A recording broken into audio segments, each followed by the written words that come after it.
Hello everyone and welcome to Hunter Call of the Wild. Now today's video is special as we're starting a brand new character. It's been a few years since I've played this game, but after the last video we uploaded here, I was having an absolute blast, but I figured I would go through and start a new character so I could see what it's actually like for a new player to start this game. We're basically going to be going from level 1, looking for the best ways to earn cash, the quickest ways to level up our rifle score, and just to get a general feel for the game. Now we are going through and playing on Layton Lakes, one of the two maps that is included with the base game. I figured this would not make any sense to do on a DLC, as the DLCs typically are faster to make cash and to level up, but other players who are new to the game very well may not have the DLCs and may just be looking to test the waters here on one of the base maps. So while these maps will certainly not be the best or the most populated, they're definitely going to be the best way to showcase kind of how you can go through and get started. Now throughout this video we'll be sharing some essential tips that I wish I knew sooner. I've got about 100 hours in, which is bare minimal compared to many other players, but there are some handful of tips that I've learned that are extremely useful to go through and just help you get better at the game, and some simple things the game just doesn't tell you. Now first off, before we get any farther, I have turned off the missions and the quests here. We hear on a turkey over there. Before we go any farther though, before we actually run into any animals, let's go to our inventory here, and the very first thing I do before I ever shoot anything is there's two things here. One, I want to go through and I want to ensure that I have my binoculars moved up over to be the actual very first item on our radio wheel. And then two is going to actually be our challenges here. As you can see, we do have these.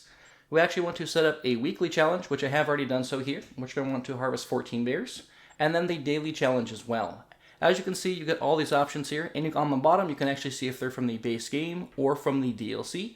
So you can see the bisons on the base game. That's actually going to be a different map though. You got buffaloes, wildlife here, so this is usually a bow or a crossbow. This one says basically harvest birds, it's usually shotgun, or basically just photograph any wildlife with no restrictions, so that's going to be a pretty easy daily task.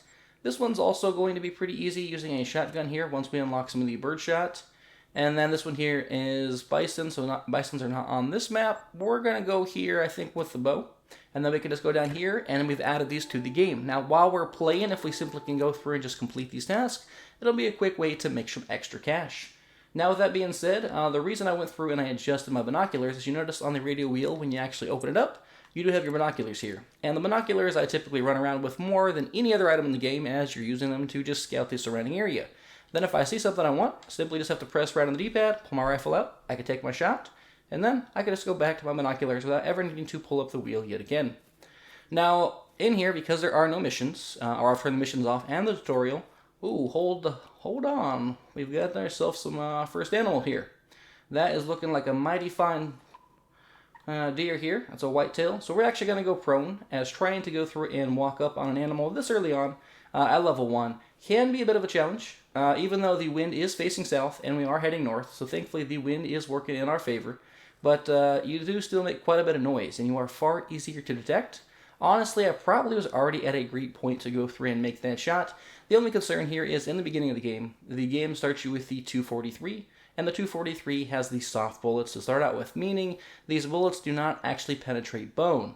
So trying to land a shot from farther away without actually penetrating anything, and even if you miss a vital organ, the chance of you taking them down is a lot slimmer than if you had the actual polymer-tipped bullet, which will penetrate bone, or simply just a more powerful rifle. So typically you have to be more precise, and the closer up you are, the easier it is to do that, as the magnification here on the base weapons only times 4. So with that being said, I do think we're in a pretty good spot. I don't want to get too much closer, as we'll definitely be at the potential of spooking them. This seems like a really ideal spot here. So let's go through and pull out our 243. I forgot to actually swap with the quick mode here, and we're going to go. Now early on, some of the best places here is going to be just above the shoulder blade, until you actually can get polymer bullets. So we're going to go through and wait just a second so I can actually recover my breathing here. And then we will go through and line it back up, and we're going to slow down our breathing, and going to aim for rate. We'll wait till it stands back up. We'll give it just a second here. And we'll give it just a moment. Come on, buddy, stand on up for us. There we go. He is still grazing. We might just take the shot. Let me just scoot over a little bit. And we'll go through and he's not going to get back up. So we're going to go for the shot right here. And hope that we hit a vital organ. Now, there was some turkeys here as well. I don't think we'll be able to blast them off, but we're going to go through and switch to the binoculars here. Now, the very first thing that we're going to look for here is, did I land the vital shot? That's going to be the most important here, because if I did not, we're in a bit of trouble here. And I do see a large blood splatter, so which means I did hit a vital organ. So what we're going to do is we're going to follow the tracks here. When you look at the tracks, it will easily tell you, and this does tell you this in the tutorial, but I'll just tell you here because we have to turn it off. If you isolate one track, everything that's that same color of track, so I have them set to blue, you can change this here in the settings, that belongs to that exact same creature. Everything else that's white does not belong to it, so we're going to go through and head over here. I did see them actually book it over here. And luckily for us, because I hit a vital organ, they're actually pretty close nearby. And we can go through. We got a silver here as our first animal. Not too shabby, just a few minutes in. And we're going to go through and accept this because we don't want to taxidermy it as we need the cash now and not later. And we now have our first kill here. Now, if you can't get a great shot like that early on, and there is a landmark over here. These are nice to discover because they do give you some experience usually. I don't know if this one will. This one actually might just be simply just a collectible, but it is nice to cross them off the map here. But basically, though, early on, if you don't get a vital organ, it's almost never worth chasing that animal down. And for the simple fact is, they could run for miles or kilometers and you will never catch them. Even if you track them slowly, and usually you have to take a second shot, ruining just the effectiveness of the kill. What is over there? That's a turkey. We're not too worried about the turkeys right now. But also, while you're chasing them, if you decide to sprint and chase them, then you're just going to go through and spook every single animal all along the way. Which brings me to my next point. A lot of people will tell you on a new map, the very first thing they do is to hop on an ATV, and what you can get vehicles here at the outposts, and we'll demonstrate where the outposts are here in just a moment. And they will drive from one outpost to the next, unlocking all the outposts because outposts are actually utilized as fast travel locations. But if you are driving around and you do that, you're essentially going to spook all of the animals in that area, every single path. And the purpose of being able to fast travel is to have effective hunts. But if you go through and you do that, you're just going to screw up the animal cycle here in their specific locations for that duration. So my recommendation is make it a priority to work towards the towers, go through and figure out where the outposts are, and walk to them. And if you get some decent shots here of animals along the way, then go through and hunt the animals first, and then make your way to the outpost. Being able to fast travel right away, just trying to fast travel from point A to point B, means you're going to be missing out on a lot of hunting opportunities. Once you do know where everything on the map does go through and spawn, and you can figure out, what the feed zones are or the drink zones, then having fast travel is definitely helpful, but don't ruin that opportunity when you first pass through an area. You might discover some pretty great places to go through and get some decent hunts early on. Now, with that being said, we do have the fast travel map. Another thing to talk about on the map here is going to be this color here. And again, this does actually explain it here in the tutorial, or even here. It basically is pressure. When you go through and you severely wound an animal, you don't even have to kill them right away. It will create this in the area. It's kind of like a stench of blood or hunting in the area. And animals will be a bit more skittish in that area and may not even stray to that area. Meaning, once you go through and you get quite a few of these stacked up on top of each other, you typically want to avoid hunting in that specific zone for a duration of time, and you're going to want to go through and venture out, so basically kind of the stench or the pressure here will go away. With that being said though, our next take, now that we've actually gone through and unlocked this tower here, the tower goes through and pulls up a lot of icons on the map, and these little houses here are going to be the outpost. So our next course here, before we do anything, is we're going to look at the outpost here, and then we're also going to look at the wind. So the outpost, we can tell, is going to be this way, and that's going to be headed west, and the wind is going to be south. Now, on the duration here, if we do run into any animals, then we know we'll be okay because the wind is still working in our favor. You do always want to take into mind when you are making a destination or traveling to a specific location that the wind is in fact not blowing with you, but you have it blowing the opposite direction, so you're not alerting anything that is going to be directly in front of you. And then also right after that, I do have a plan. Basically, as long as the wind stays the same, we can go through and head to the water. As a new player, the water is going to be some of the very best places to find animals early on in pretty large packs, and that's just going to be how you can go through and accumulate some pretty good cash when you first get started. Now, the only problem here with Layton Lakes is that the deers are here, but they actually are kind of... Oh, what is that? That is a warning call, an extremely close warning call. So we're going to use the caller here, hopefully, to make them think that we are another deer. And so they don't get immediately scared if we take any more footsteps. So I'm just going to crawl back up here and see if maybe, because I did not see them, if we can possibly get them to come out here out of the forest. If they do come out of the forest here, we might be able to get a shot. I don't want to waste too much time, but because they're here and they are really, really close, we might as well see if we can actually get a decent shot off on one of these deer here. Because if we can get another deer, even if it's a doe, hold on, I hear footsteps. It is literally right here next to me. It's walking along here. We're going to go through and move around and take that shot. Now I do think we actually hit a vital organ here. Let's see if we did. We definitely hit a vital organ, and we can see our deer is right over here. Beautiful. That is a nice kill here in the beginning. Now, even though it is not a prize trophy, early on, realistically, what you're going for is you just want to secure the kills. And the reason for that is when you have the better ammunition and the better guns, it will be far easier to go for those prize trophies and give you more range to work with, more penetration, etc. Early on, all you want to do is secure the kills because it's going to go through and give you the gold to buy that ammunition. As you can see, we just actually unlocked the polymer-tipped bullets, and now that we're heading down to the outpost here, we might just be able to go through and purchase these depending on how much money we have, and then that will just allow us to get better game. And so realistically, rifle score and gold should be the name of the game early on. Make these super prize trophies a priority further down the road. That's what I'm trying to get at here. Hopefully that wasn't too... Ooh, is that an animal there? It is not. Now, what I was saying about Layton Lake is it's not necessarily beginner-friendly, and that's because Layton, actually, one, is a pretty wooded area, so there's not a lot of great areas that have sightlines outside of the water. There are some. You do have to become pretty well acquainted with the map, but the other thing is that moose are in abundance. They are absolutely everywhere, and they are not an easy animal to go through and take down, especially if you just have these soft shell bullets. They can be quite the challenge. But if we do get the polymer tips here, that will make hunting them down just a little bit easier. So first of all, let's go through and just activate this, as this will give us the ability to actually fast travel now to this location, and we gain ourselves our first level here. So we can go through and unlock a skill point. I believe that was the first level. And we also have the ability to go shop. So let's take a look here at the shop, and let's make sure this is the 243. So we need 243 polymer bullets. Let's see if we have the capability here to actually buy those bullets. 243 polymer tip. 530. We do have enough cash. We've got just enough to buy 20 of these. That's going to be a pretty good investment. So let's go through and buy this here. All right, now that we've got the ammunition, what we're going to want to do is we're going to want to go over to the storage here. And in the storage, we should see our under ammunition. We should see the polymer tip bullets. So we're going to go through and grab these and include them here on our person. Now, carrying items around they do have a weight requirement. So we do have to be careful with what it is that we are carrying around. Now for weapon-wise, I honestly don't think that we actually need this handgun, so we're going to store this away. This is the 357, so we'll go back to the ammo here, and we will also store this here in the storage.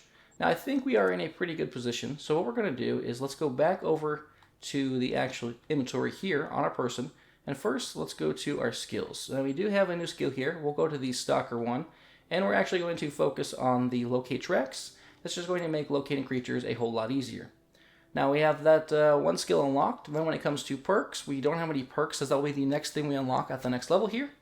Now we want to go back to our actual inventory here. Whoopsies. And then we want to make sure for the ammunition that this rifle here, we're going to want to make sure this rifle here is set. Let me get the ammunition here. So we'll want the polymer tip bullets loaded into that gun. Now as you can see in the bottom left hand corner, we do have this rifle here equipped with the polymer tip bullets. And as you can see, we do have 20 here on the right as well. So we're going to swap back over to the actual binoculars here.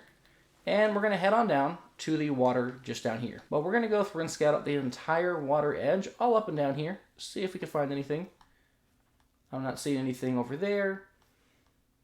And I'm not seeing anything over there. Ooh, there is a black bear up there, and it's heading right towards us. This is an opportunity, a really good opportunity. Now we have the polymer tip bullets. So I'm going to sprint about another 100 meters out, see if we can mark this bear one more time. Again, I just headed our direction. It's probably coming down for a drink. We are at 8:29, so there's a good chance this might be a drinking time. And what we're going to do is we're going to get on this side here. The wind is still working in our favor. Now, we can't see exact... Yep, that's a warning or mating call. So what we're going to do, actually, because this is where we last spotted the bear, we're going to go through and ping this location on the map, and that will give us the exact distance of how far away that bear is. Obviously, they are moving towards us, so they will get a little bit closer. But we do want to go through and get a good estimate, because that will basically make us aware of when we need to go through and crouch and go prone, and just help us evaluate how far away we are. since we currently have no other way of actually telling that. I think they're running towards the water, which means they are probably close on the distance. This is actually really good for us, as long as he doesn't go too far. We did lose visuals because he is in this really, really bad terrain to go through and get a nice visual. But the other problem is that because he's down here on the water now, if we go too high up, the wind will actually alert the bear that we're here. So we are going to have to be careful with that. And because we don't have visuals, we are really going to have to get close. There he is. He's actually getting real close. We're going to go, I think we'll go prone. Let's go here. Is he going right towards us? He is walking straight towards us. I'm going to go prone here on the ground here. And he is running right up to us. He doesn't even know we're here. If he stops running, we are set up for a prime opportunity. If we get too close here, okay, let's go through and pull out the binoculars. Hopefully we can still see him. I don't see him. That is a kind of terrifying concept that we cannot see this bear, and they are within 100 meters of where we're located here. Was that him right there? It was not. If he moves any more that direction, that is a white-tailed deer. Let's go through and see if we can find this bear here. This bear is real close to where we're located. Now, I'm not seeing the whitetail. I did hear it, but I am not seeing it. Let's go through and get a little higher up. Hopefully this bear is going to play nice. But we do not want to go through and get... Oh, I hear him. Yeah, that scared me. That scared me. We are very close to this bear. I think we needed to stand up. I think he took off. He's probably long gone, to be honest. There he is. Yeah, he is long gone. So we went through and spooked him. Honestly, he scared the hell out of me too. That was a terrifying experience, I'm not going to lie to you. So with that being said, I don't know if he's going to slow down, to be honest. He's fleeing. So I think we'll just go through and head this direction. We're not going to chase the bear. That would be a bad idea. We're going to keep the wind moving that direction. We're going to head over to the water on this side, I think, and we'll eventually cross the bridge. So actually, let's head to right here. And this would be a great opportunity to go through and just see if there's anything else across the water here. I'm not seeing anything over here. Sometimes we will find some moose out here, and you can also find some deer. Not seeing anything there or over here. Now, where do we want to go? We can go through, and that was the outpost here. So I think we'll head over to this outpost. This will allow us to actually circle the water here, and we'll keep the wind to our back. We can go through and scale all these flat pastures here and on the side of the water while we make our way to the outpost, basically going through and making the best use of our time. Going through and hunting, but also focusing on objectives here. And here we are. We are at the second outpost. We've gone through and already got taken down 2 animals and gotten 2 outposts and got our polymer-tipped bullets here. All doing pretty well here in the beginning. Let's go through and get this here. And also discovering the other outpost does also unlock experience. So even if you don't go through and secure a kill, you do go through and gain some experience towards that next level and some additional perks. Now, it was telling me that there's something nearby, but I don't know what it is. We're going to go back to the map, though, and we're going to ping this location, the next closest piece of water, which is going to be located this direction here. And the wind's going to be located to the west, which means if we're still heading north towards the water, nothing near the water is going to get spooked before we actually get there, so we should still have an opportunity to be able to hunt it. Now, it does say, though, that this water is 100 meters away. So, for the sake of not spooking anything, we're going to stop sprinting and we're going to start walking.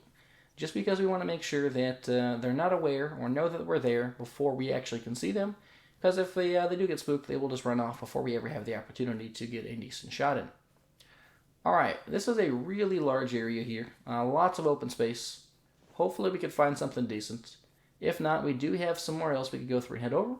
I'm hoping we can at least secure a 3rd kill here, and then that should be a pretty good place to go through and stop here for this first episode. I am definitely enjoying myself here. Would you look at that? That is a beautiful view. The views in this game, even though it is quite old, are still really nice. Alright, so this is actually a really small pond. This is not a proper lake. So what we can do here is instead, because we'll go over to Balmont Lake, just across the way here. And again, the wind is to our back, constantly thinking of where you're going to head. If we went to this other large pool of water over there and followed it up, the entire time we're walking over there, the wind would be blowing the same direction as the lake, and we would be scaring everything away before we even were able to get there. So you always want to take into consideration when you're making these moves, where the wind is. Let the wind be your guide and just kind of walk around the map as needed. That is when fast traveling can become handy later on, but again, you do want to take that wind into consideration. It will definitely save you a great deal of pain. The worst case, the worst thing to happen is when you go through and you find an animal you like, and then suddenly they run off because they pick up your scent here. Now that is a black-tailed deer, and they're within about 200 meters away. That is pretty good, but this is a very wooded area, so we're going to go through and pull this out. They are doing a mating call here, and we're going to use this, and we're actually going to go through and just wait here in this area and see if we can get these guys to come out. We'll go through and let's pull out the binoculars here. See if we can get something decent here. Let's see if we can find these guys walking up. I do see the footprints over there. We're going to go through and see if we can get a slightly better angle, as this grass on the right here is kind of in the way if they are coming out of the forest. I don't know what the effective range here of that actual call is. It has been a couple of years, so I don't remember the range. We may have to use it another time, but ideally, the biggest thing is we don't want to scare them away. If we can go through and get this black-tailed deer and then still get over to the lake for another opportunity to hunt, that would be huge. That would be ideal. So we're just gonna prowl this area here and see if we can get a better view. Hopefully they're somewhere in this general area here. All right, let's see. I'm not seeing anything here. I hear it. It is very close. Yep. It's very close. I see it right here. Right there. We'll take that shot. Beautiful. Now if I hit the shot and it was a vital organ, they should be falling here. I did miss a vital organ. So there's a good chance this deer will not fall down. But we'll see. Let me see. We will follow it. It is up here. I don't want to... I missed the vital organ, so we're simply just going to see if it will fall over, because it is a female doe, so it actually does fall over pretty quick here. But if it doesn't, we are just going to head down to the lake and see if there's a better opportunity to go through and hunt. Because usually, yeah, when you don't hit those vital organs, there's a good chance you do not take them out. And like I mentioned earlier, you don't want to go through and spook an animal here, or a bunch of animals, just because you're chasing something that you barely even wounded, and there's a good chance that they may not even actually fall over and die. Now I see the blood here, but I'm not seeing anything over here, and I don't see any sort of pressure here from hunting. So I think that we're just going to leave that deer be, because I think they took off. I don't see them anywhere else. That was a shot that I probably went through and rushed that I should not have. So we're just going to head down to the lake here and see what we could find here on the actual edge of the lake. I'm not seeing anything there. Now if we look over there, this is probably too far out of render distance, so we're just going to scout this side here, and I'm not seeing anything. Oh, there actually is pressure up here, so there is a good chance actually that I may have killed that doe. I do think that they may have actually died. So let's actually head back up here, and we'll go through and see if we can get that doe. That would definitely be ideal. That there is a warning call from a black-tailed deer. Let's actually go through and use this, because there's actually another deer nearby. Let's go through and see if we can get this deer to head our direction. Let's see, is that it right there? That is not it. Let's go through and use this one more time.